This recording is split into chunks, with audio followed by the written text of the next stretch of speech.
Peggy Setiawan menyatakan siap bila dibutuhkan menjadi saksi dalam peninjauan kembali para terpidana kasus pembunuhan Vina Eki. Ini merupakan langkah Peggy memberikan bantuan hukum kepada para terpidana. Saya tidak pernah melakukan hukuman itu. Permohonan pra peradilan dari pemohon dikabulkan.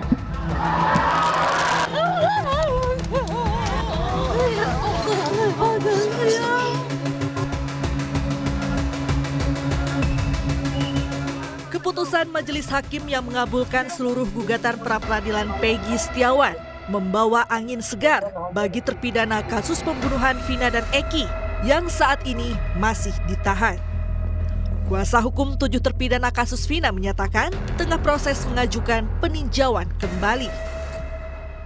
Mujizat ya, buat Peggy, buat kami itu jalan masuk untuk kita lebih banyak mengumpulkan bukti-bukti dan saksi-saksi dalam rangka kami menyusun novum untuk PK. Ya mudah-mudahan lah, ini udah ada jalan masuknya, banyak kejanggalan dan lain sebagainya. Ya itu nanti kami akan rangkaikan dalam satu bentuk uraian kejadian beserta dengan bukti-buktinya. Saat ini, baru satu mantan narapidana kasus Vina, Saka Tatal, yang sudah mengajukan peninjauan kembali dugaan salah tangkap ke Pengadilan Negeri Cirebon untuk memulihkan nama baiknya. Peggy Setiawan menyatakan siap bila dibutuhkan menjadi saksi dalam peninjauan kembali para terpidana kasus pembunuhan Vina dan Eki. Ini merupakan langkah Peggy memberikan bantuan hukum kepada para terpidana. Jika Mas Peggy dimintai untuk saksi, bersedia? Jika memang dibutuhkan, saya insya Allah bersedia. Namun kan karena nggak ada terkaitan sama saya sih ya, saya serahkan kepada kuasa hukum gitu. Oke, berarti akan. Intinya sih siap-siap. Iya, jika dibutuhkan.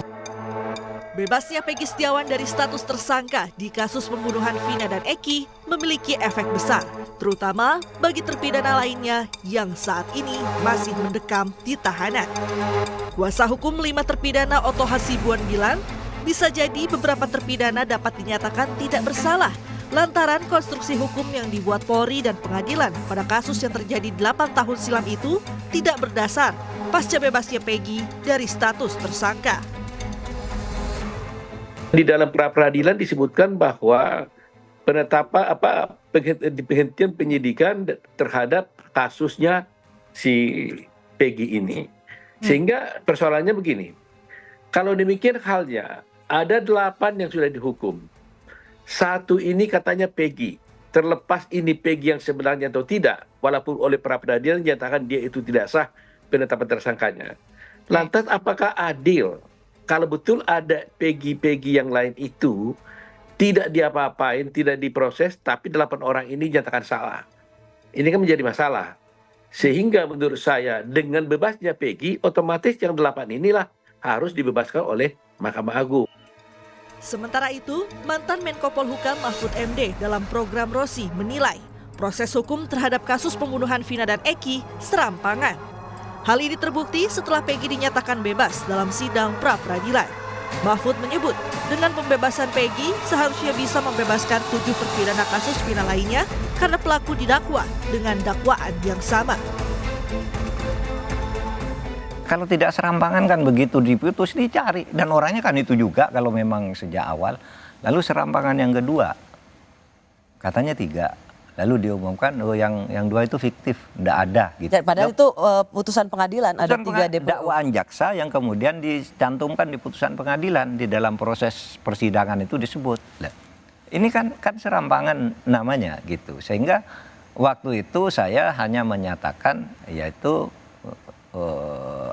lebih dari unprofesional, itu kira-kira akan melindungi nama seseorang dan mencari kambing hitam. Itu sudah bisa mulai dipakai sebagai novum. Tinggal dalil-dalil yang dipakai nanti oleh pengacaranya bahwa yang 7 ini harus bebas dong. Ini satu paket dakwaan kok ternyata ini salah kan gitu. Kini publik pun menanti kinerja polisi untuk mengungkap pelaku sebenarnya dalam kasus pembunuhan Vina dan Eki secara tuntas. Tim Liputan Kompas TV.